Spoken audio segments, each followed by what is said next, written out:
The chamber was already heavy with tension, the kind you could feel in your chest before a word was spoken. Reporters leaned forward in their seats, pens suspended mid-air, waiting for the moment they knew was coming. The lights above seemed hotter, brighter, almost accusatory.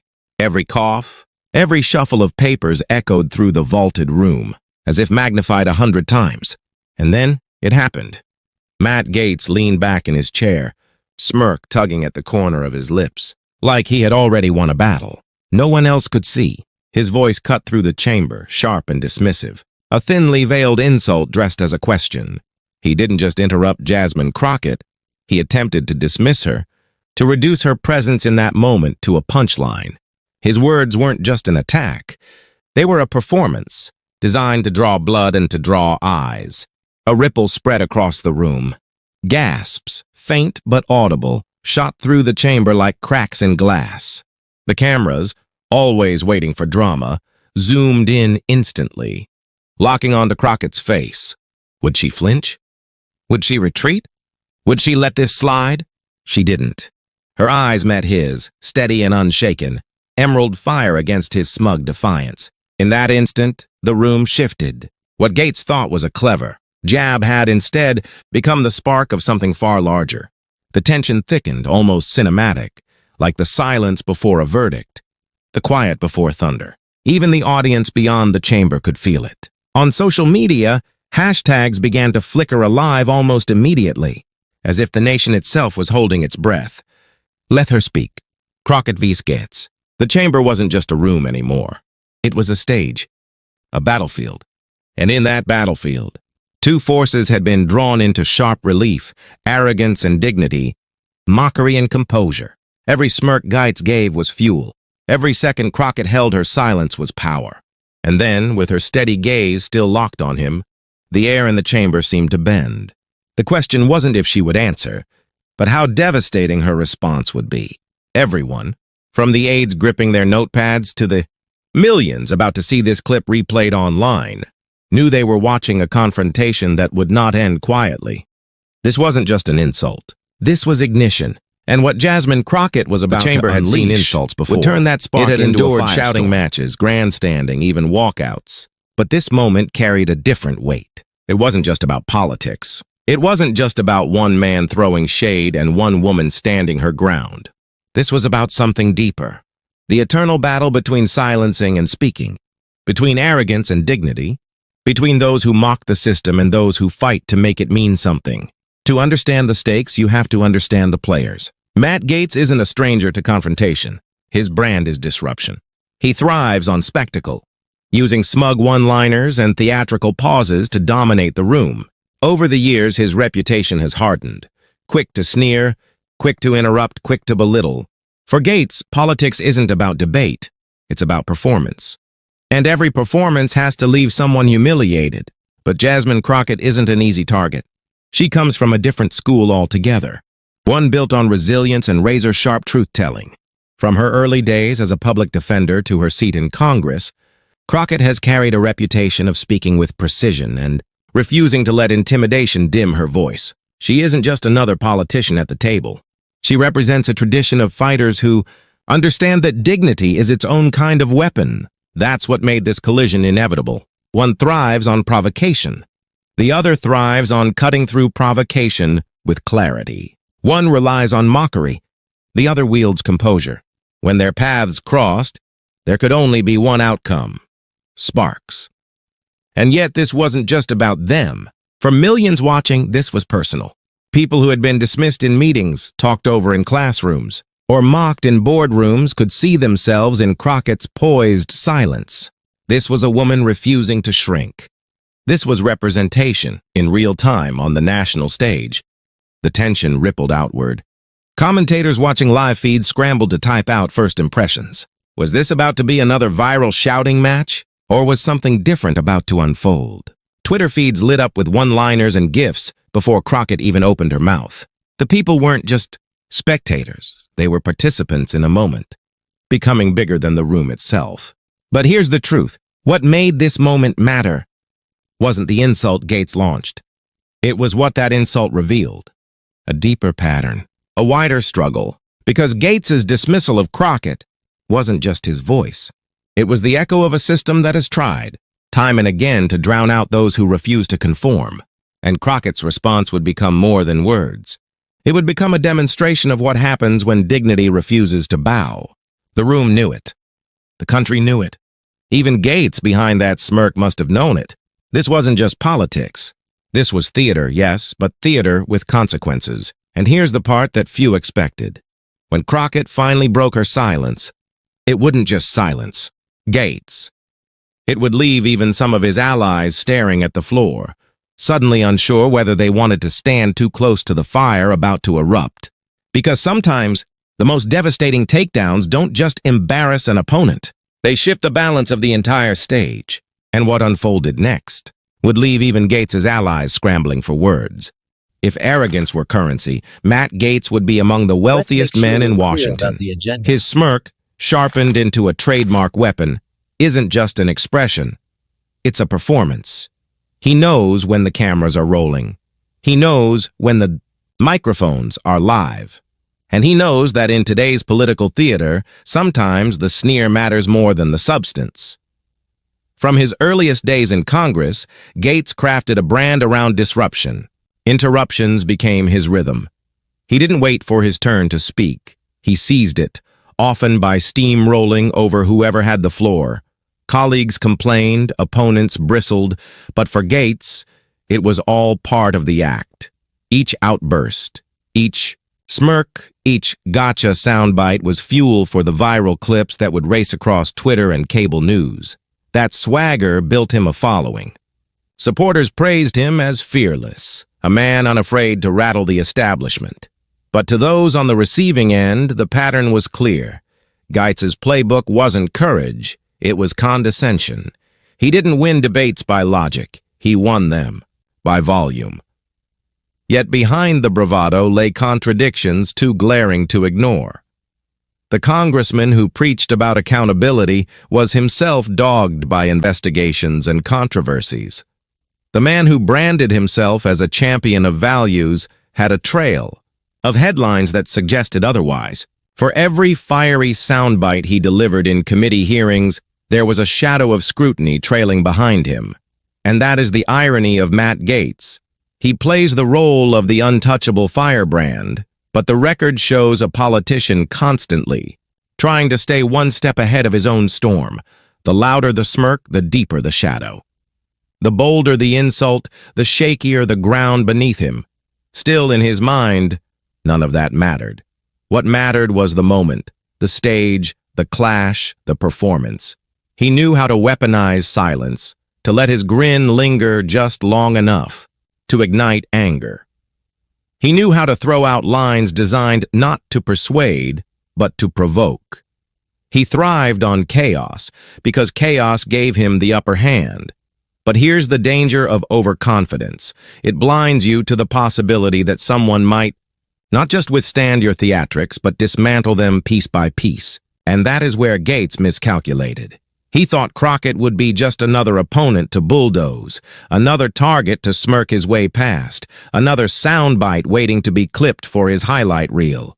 What he didn't anticipate was that Crockett wasn't there to play his game. She wasn't there for the theater. She was there for the truth. And the truth, when delivered with precision, has a way of cutting through even the loudest smirk. The contradictions in Gaetz's playbook, his reliance on mockery over substance, his theatrics over truth, his sound bites over service, all converged in this moment. His arrogance wasn't just a habit, it was a vulnerability, and that's what made the chamber so tense that day. Everyone could sense it. The clash wasn't just political, it was personal, it was symbolic. A man who had built his career on dismissiveness was about to face someone who refused to be dismissed. The audience leaned forward, both in the chamber and on screens across the country. Was Gaetz about to deliver another viral takedown? Or was this the moment his playbook would finally backfire? The arrogance in his smirk suggested he thought the answer was obvious. But arrogance, history has shown us, always meets its match. And Jasmine Crockett was about to prove it. Before the clash with Matt Gaetz ever made headlines, Jasmine Crockett's story was already the stuff of quiet resilience and determined resolve. She didn't arrive in Congress with a silver spoon or a famous last name. She came with something, far rarer in Washington, scars from real battles, battles fought not for status, but for survival and service. Crockett's roots trace back to Texas, where she grew up in a world that didn't make leadership easy for women who looked like her. The barriers weren't abstract. They were tangible, daily reminders that some doors were harder to open. Yet Crockett wasn't one to knock timidly. She pushed, she fought, she carved, and every step forward she carried not just her own ambition, but the hopes of communities who rarely saw themselves represented in those halls of power. Her early career wasn't cushioned by comfort. She took on cases as a civil rights attorney, often defending those who couldn't afford high-powered lawyers or flashy legal teams. These weren't glamorous battles. They were grueling. Long nights in cramped offices, endless paperwork, emotional clients who carried trauma heavier than case files. But Crockett showed up, again and again. Not because it was easy, but because justice demanded it. And it was in those trenches that her signature style was forged. Calm fire. She didn't need to shout to make her point, but when she did raise her voice, it carried the weight of someone who had lived the stakes she was describing. Colleagues began to notice. She was steady under pressure, sharp under attack, and relentless. When truth was on the line, that resolve carried her into politics, where she quickly distinguished herself not as a background player, but as someone unafraid to confront hypocrisy head-on. In past hearings, she stared down opponents who tried to dismiss her, cutting through their games with clarity that made audiences pause. Clips of her grilling evasive witnesses or pushing back against loaded questions circulated online. Each one a preview of the steel she would later bring against Gaetz. But beneath the sharpness there was sacrifice. Public service came at a cost. The hours away from family, the personal attacks hurled her way, the weight of carrying not just her own dignity, but the dignity of those who saw themselves in her. Crockett bore it with grit. She knew the road she had chosen was rough, but she also knew rough roads build the strongest travelers. It's easy to look at a moment like the one with Gaetz and imagine it exists in isolation, a single spark in a single hearing. But the truth is, every word Crockett spoke that day was backed by years of endurance. She had carried the exhaustion of clients who trusted her with their futures. She had borne the sting of being underestimated, ignored, or interrupted, and learned how to transform that sting into strength. She had already fought battles against injustice that dwarfed the smugness of a congressional grandstander. That's why when Gaetz smirked, she didn't flinch. Where others saw intimidation, she saw an all-too-familiar tactic, a man trying to make the room smaller, to shrink her presence into silence. But Crockett's presence wasn't born from permission. It was born from persistence. And persistence is something Gaetz could never outsmirk. Her colleagues knew it. Her supporters knew it. And soon, the world would know it too. Crockett wasn't just another politician exchanging barbs in a hearing. She was someone who had walked through fire long before the cameras turned on. Someone whose calm fire had already proven indestructible in courtrooms, in communities, and in the quiet corners where the real work of justice gets done. In that chamber, every ounce of her journey converged. The little girl who refused to be, boxed in. The attorney who carried clients' pain as if it were her own. The representative who understood that speaking truth in a system designed to silence you wasn't optional. It was survival. And so, as Gaetz leaned on his smirk, Crockett leaned on something far stronger. Her story, her resilience, her unshakable conviction that respect isn't granted by arrogance, it's earned by integrity. She had carried heavier battles than this. She had stared down injustices far weightier than a congressional insult. But what she was about to unleash would not just silence Gaetz in that chamber, it would define her legacy. The chamber had grown heavy with tension. What began as a smirk and a jab was rapidly turning into a duel of willpower, one measured not in volume, but in control. Matt Gaetz leaned in once again, his voice dripping with the familiar blend of mockery and dismissiveness. He had found a rhythm over the years: interrupt, belittle, then bask in the ripple of attention it brought. And now he was doubling down. "Let's be honest," he sneered, waving his hand with casual contempt. "Half the time these hearings feel like theater. And Congresswoman Crockett?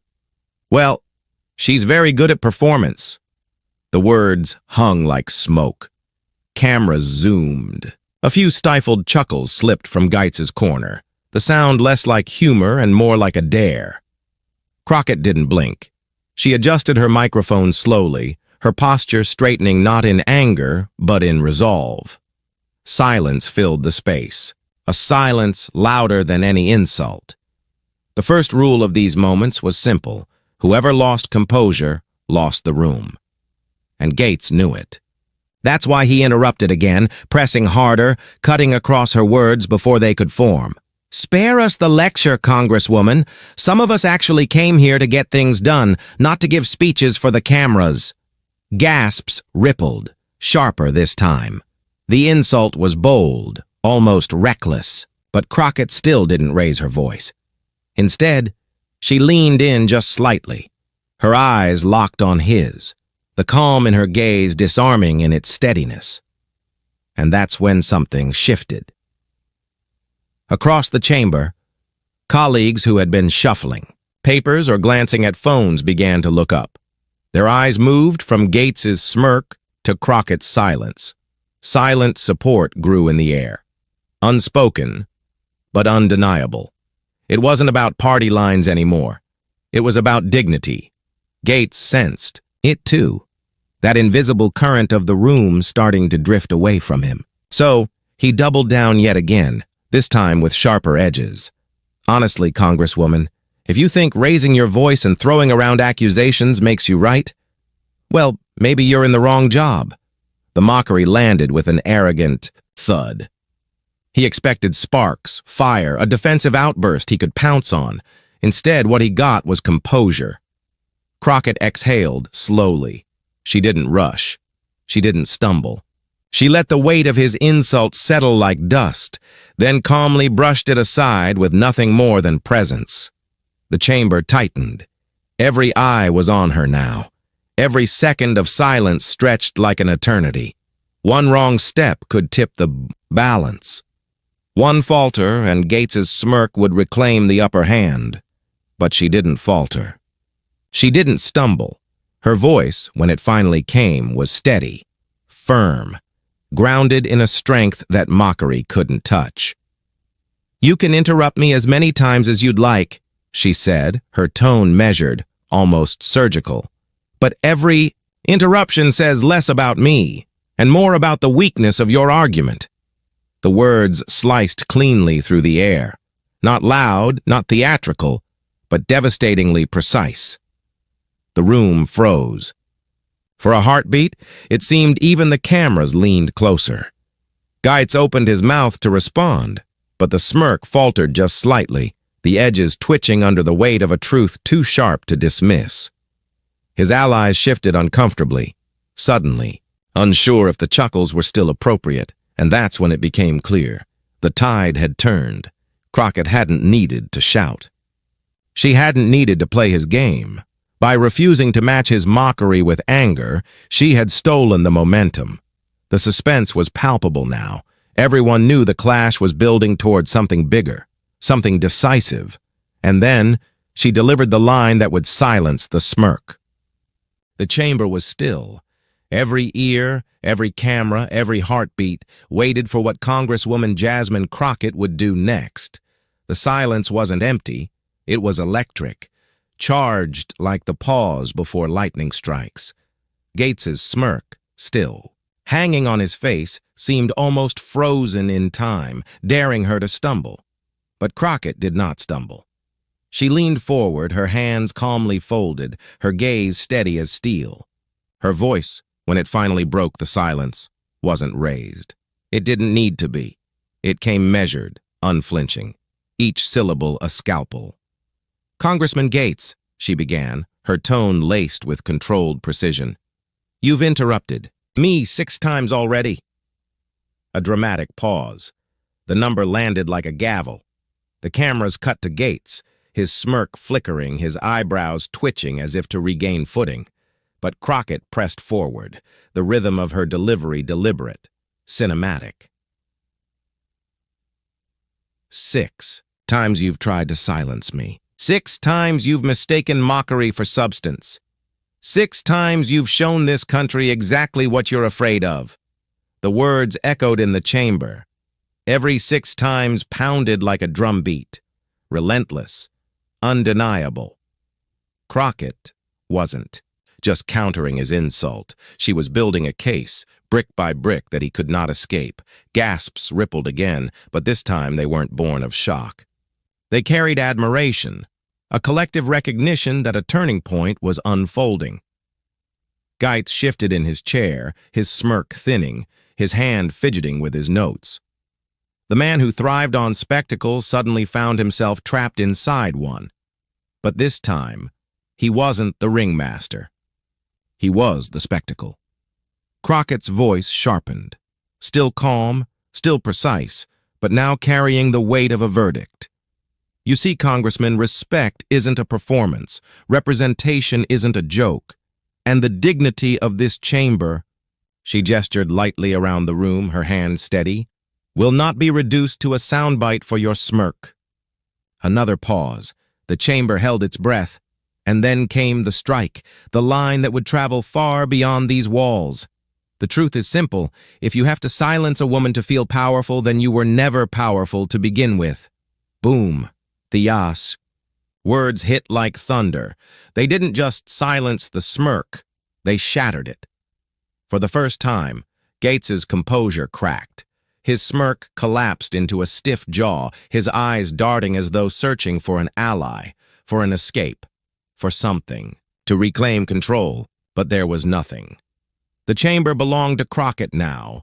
Gasps erupted into murmurs, some audible mms, and a few stunned chuckles.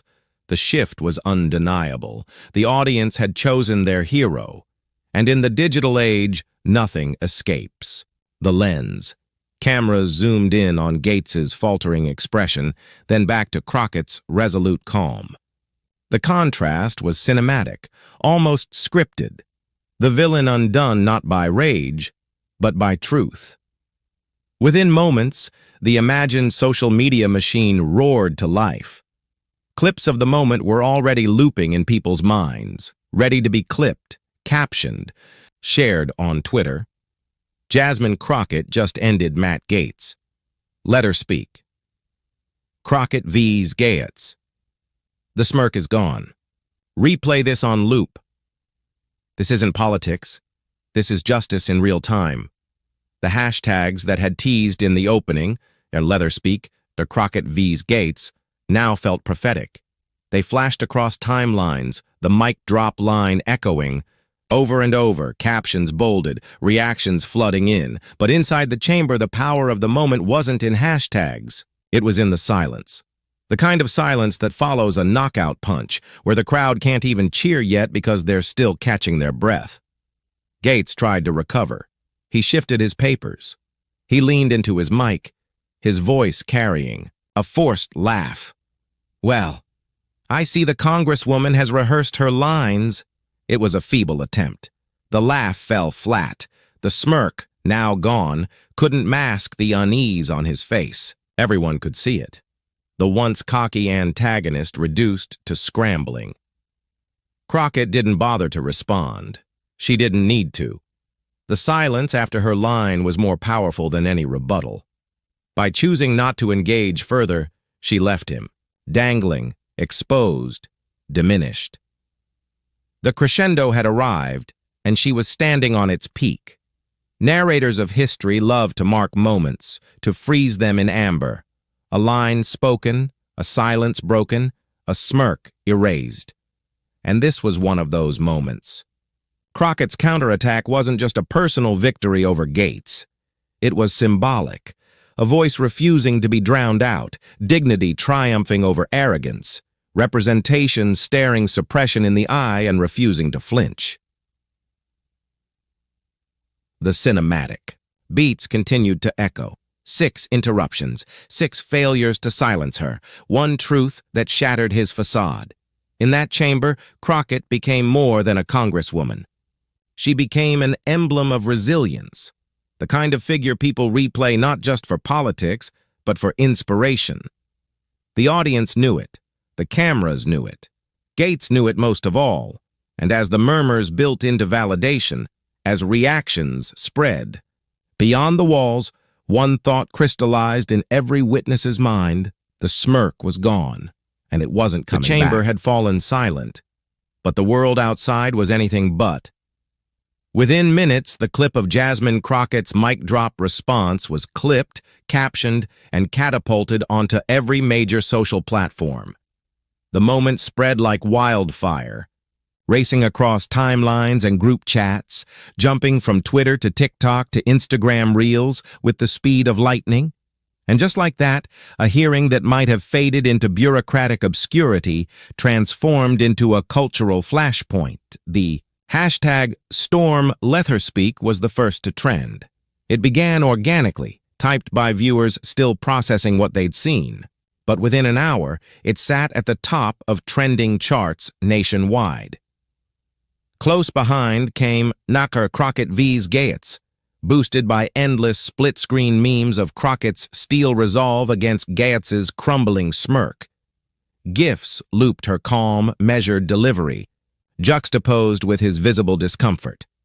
A few creative users even remixed the moment into cinematic trailers, complete with dramatic music and bold captions. "Respect isn't a performance, Jasmine Crockett." TikTok flooded with edits. Young creators layered her line: "If you have to silence a woman to feel powerful, then you were never powerful to begin with." Over beats, over inspirational montages, over footage of women athletes, activists, even mothers with their daughters. Crockett's words had transcended the hearing. They became a rallying cry. Twitter threads compiled Gaetz's interruptions side by side with Crockett's takedown, labeling it a masterclass in patience followed by precision. Instagram Reels looped the smirk fading from his face in slow motion, set to everything from classical violins to Beyoncé's "Who Run the World." The commentariat awakens cable news producers barely needed to script their evening segments. The clip spoke for itself, playing on repeat across CNN, MSNBC, and even late-night comedy shows. Pundits lined up with analysis. Crockett displayed what restraint looks like under fire, and then delivered the truth with precision. This wasn't just a clash of personalities. It was a clash of philosophies. Arrogance versus dignity. Gaetz wanted a circus. He became the clown. Even Fox, usually quick to shield its favored sons, struggled. Some anchors tried spinning Crockett's line as overly rehearsed, but the attempt backfired. Viewers had seen the rawness of the moment, and spin couldn't erase authenticity. Late-night hosts had a field day. Monologues gleefully mocked Gaetz's vanishing smirk, one comedian quipping, "You could pinpoint the exact second he realized." He wasn't the smartest guy in the room. Celebrity amplifiers. Then came the celebrity wave. Actors, musicians, and athletes shared the clip with admiration. Kerry Washington tweeted, "Strength, grace, truth. Thank you, A. Jasmine Forrest." LeBron James reposted the TikTok edit with fire emojis. Even non-political figures joined in, from reality stars to comedians. Everyone wanted to be part of the moment. Memes expanded further. Some placed Crockett's quote over movie posters. Others pasted Gaetz's smirk into the infamous crying Jordan meme template. For once, political theater wasn't dry. It was spectacle. And Crockett had stolen the spotlight. The Gaetz spiral. For Matt Gaetz, the aftermath was brutal. Online, his smirk became shorthand for defeat.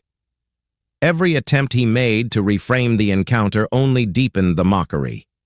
He tweeted, late that night, attempting sarcasm. Glad the Congresswoman had her script ready, but replies buried him. The top response, you gave her 6 interruptions worth of rehearsal. Thanks for the assist. Commentators compared his response to a boxer throwing wild punches after already being knocked out. His arrogance, once a weapon, had become an anchor pulling him further down. Memes, TikTok skits, even parody songs sprouted overnight, all painting him as the man who smirked one too many times and paid the price. Crockett the symbol. Meanwhile, Crockett's profile soared. Her social media followers multiplied. Interviews flooded in. Commentators described her as the new face of fearless truth-telling. Editorials praised her not just for the line itself, but for the way she delivered it. Calm, measured, factual, undeniable.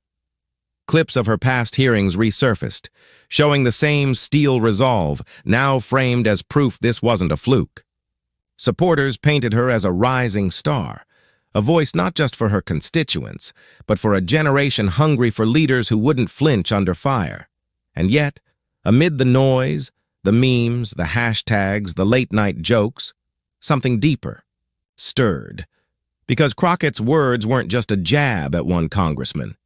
They carried a weight that outlived the viral cycle. They struck at a truth about power, about gender, about representation in America's halls of decision. It wasn't just about one smirk. It was about every time arrogance tried to silence resolve, and failed. And that's where the story turned again, away from hashtags and highlight reels towards something quieter but more lasting. Because beyond the noise, there was something deeper. A lesson America needed to hear. The hashtags would fade. The memes would eventually be replaced by the next viral sensation. Even the endless loop of Gaetz's fading smirk would one day sink beneath the churn of the news cycle. But Jasmine Crockett's words, those had the power to linger. Because in that chamber, in front of cameras and colleagues, she reframed a moment of disrespect into a universal truth. She showed that composure is not weakness, and that silence, when finally broken with courage and clarity, can pierce louder than any interruption. Dignity is power. What Crockett embodied was more than just a clapback. She modeled a truth often forgotten in public life. Dignity is not passive. Dignity is power restrained, focused, and wielded with precision. In a culture addicted to volume, she proved that calm conviction carries more weight than mockery ever could. Gaetz's smirks were weapons of distraction. Crockett's steady resolve turned them into stepping stones. Each interruption only sharpened her edge, until her words landed not as reaction but as revelation. Her response wasn't about scoring points.